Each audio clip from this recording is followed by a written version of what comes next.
Hey folks, thanks for checking out The Next Level on BTN.com. Rick Pizzo, Brandon Williams, draft expert Russ Landy, and Jon Jansen, all part of the Next Level crew. It's a show where we discuss Big Ten stars of the past and present. Some guys already in the NFL, some guys trying to play on Sundays.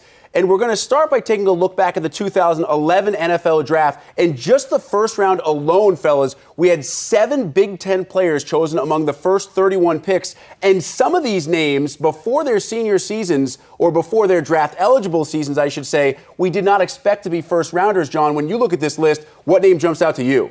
Well, you got to look at Corey Legit from Illinois, drafted by the San Diego Chargers.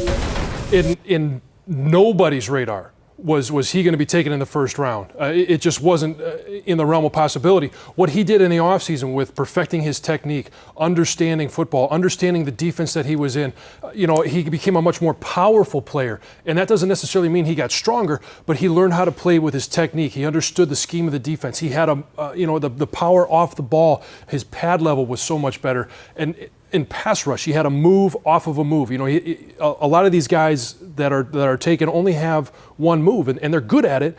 But when you look at a guy who should be taken in the first round, if you stop that first move, they've got to have a spin. They got to have something off of that, and that's what he really worked on in the offseason and why he was taken in the first round. Now, other guys, Adrian Claiborne, Gabe Karimi, we expected them to go in the first round, Russ, but that list is littered with guys who improved their draft stock dramatically in their final 10 or 12 games. Oh, there's no question. I mean, I think a year ago at this time, you looked at Ryan Kerrigan. You thought third or fourth round. You thought he's sort of a tweener guy. Could he really rush the passer in the NFL? He really worked hard. He put on weight. He got into the high 250s. Had a great senior year where he showed that explosiveness off the ball. Used his hands much better than he had before that. And really showed that he has the tools to be an elite pass rusher in the NFL. And that's why he vaulted from a third, fourth round prospect to a guy that went in the top 16 picks in the first round. And maybe nobody moved up the draft board during their final year in college. Of course, J.J. Watt left after his junior year at Wisconsin. But I think it's fair to say, B. Will, nobody impressed more during their final year in college than J.J. Watt, and it showed in the draft. I mean, when you talk about J.J. Watt, here's a kid who came in from Western Michigan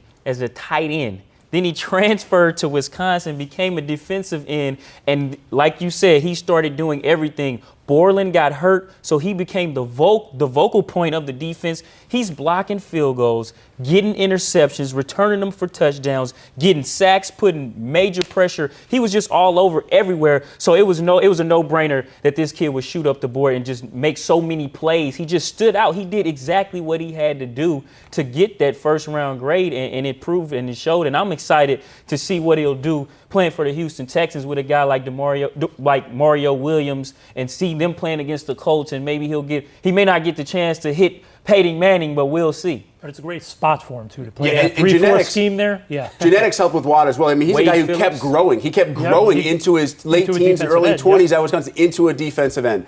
All right, folks, that's some of what you can get on The Next Level. We also have interviews. Kirk Cousins was on this week's show, and we play Landy's Dandies. We test the fellas. So check us out every Tuesday, The Next Level on the Big Ten Network. We'll see you then.